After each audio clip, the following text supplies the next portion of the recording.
So hello, what's up mga J-Vlog? Welcome ulit sa panibagong video. At sa video na to, ay magbibigay rin ako ng first impressions sa bagong labas na Samsung Galaxy A35. Ito na kayang perfect na 5G smartphone na para sa iyo ngayon 2024. So tara mga J-Vlog, check natin.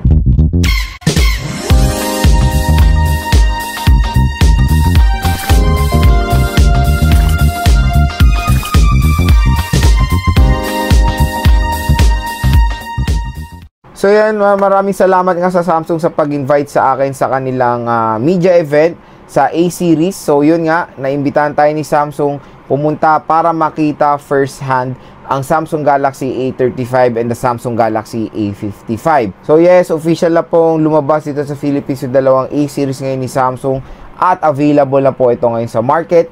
At yun, na-upload na natin yung A55. Focus naman tayo dito sa A35. So si A35 mga J-Vlog ay merong SRP na 20,990 pesos or almost 21,000 pesos. Meron siyang 8GB of RAM and 256GB of internal storage. So yon, quick reminder lang, hindi po to full review Nagbibigay lang ako ng first impression sa mga bagong labas na smartphones, price, specs, and of course yung kanilang availability.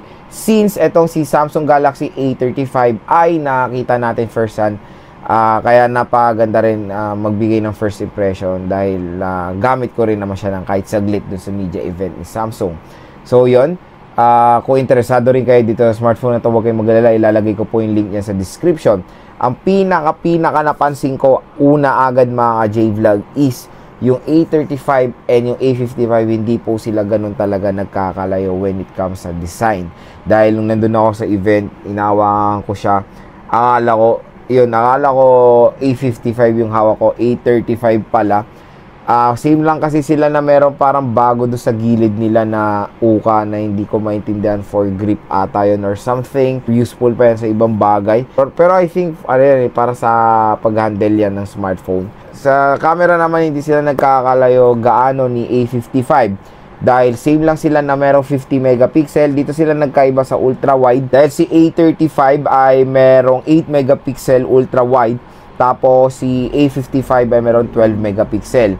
Same lang sila na merong 5 megapixel macro lens. Pero sa front magkaiba rin, 13 megapixel lang po si A35. At maganda balita, support naman ng 4K video recording, both naman yung rear at front camera. Dito rin mga J-Vlog when it comes sa display.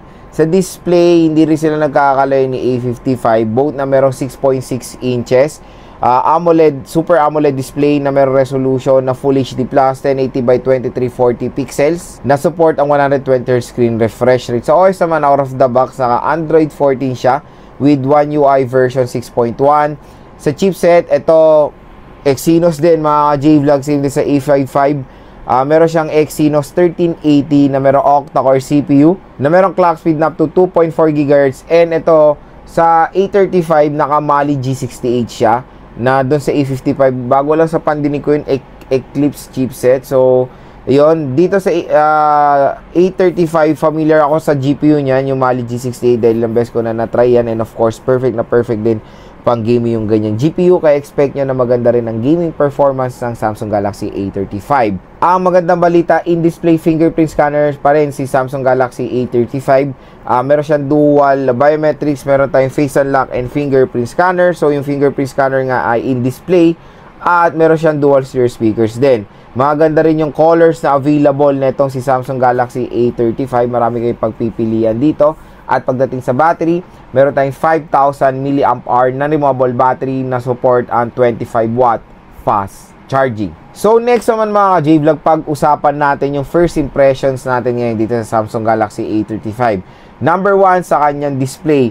So sa display, okay naman yung specs, 6.6 Full HD+ 1080p, 120Hz screen refresh rate. Pero yon, hindi sila nagkakalayo talaga nung nung A55. So, ang magandang balita rin sa A35 mga J-Vlog, finally nalimutan na nila ang notch display. So, punch hole na rin si Samsung Galaxy A35 na magandang additional yan of course sa kanyang series. Number 2 mga J-Vlog, sa RAM at ROM. Sa RAM at ROM, 8GB na RAM. I think kasi nakikita na natin yan sa ano sa mga budget Pero sa ganitong presyo na 21 or almost 21, I think 12 gigabytes na talaga ang pinaka-perfect fit sa mga ganitong presyo na smartphone.